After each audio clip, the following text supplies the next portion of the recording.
Well, of course, it's something that it's in the gene, it's genetic.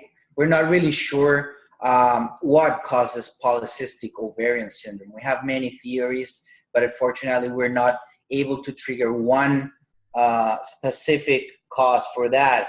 We do think it has a genetic burden, and for that, we know it's inherited from both parents. So maybe your mother didn't have it, but your father did. And of course, how can a man have polycystic ovarian syndrome if we don't even have ovaries? Well, men have it, of course.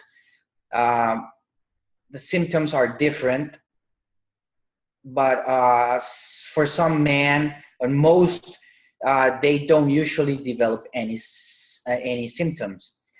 If we do, maybe would be baldness, for example, because we know baldness is related to an excess of male hormones, especially testosterone, but that's it. But that means he can pass this condition to his children. So definitely, if you have a family member, either mom, dad, grandpas, aunts who had it, you have a good chance to have it also. Diabetic women have a higher risk for developing this condition because they develop insulin resistance, and this is the first step to develop both diabetes and also polycystic ovarian syndrome. We have to understand that androgens, male hormones, they are produced in different parts of the body. Both male and female hormones come from cholesterol. Cholesterol, it's the basic molecule, and then it goes different stages and different transformations, and it becomes both male and female hormones.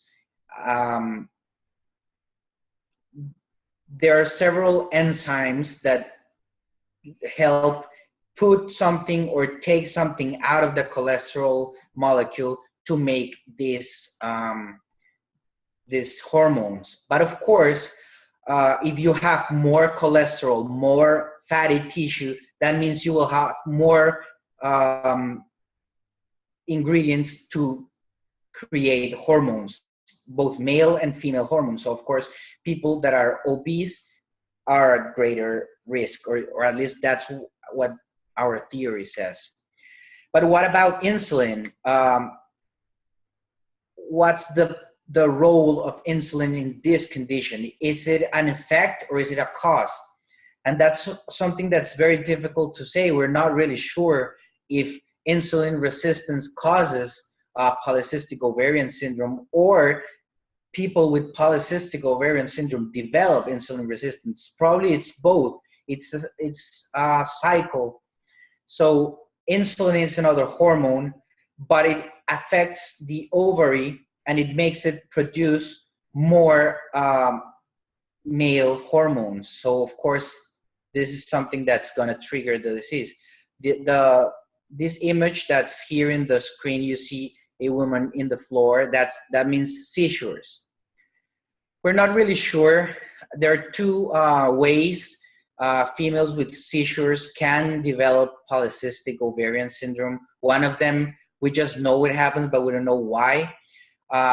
Basically, seizures are a risk factor. But we also know that valproic acid or valproate or Valcodi, or how you know, well, that's the common name. It helps develop polycystic ovarian syndrome because it creates insulin resistance. We say to all of our patients that are taking valproic acid that they have to be careful with their blood sugar levels and their weight.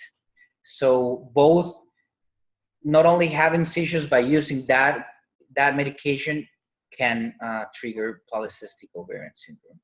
And gaining weight. That doesn't mean necessarily to be obese, which I already said was a risk factor.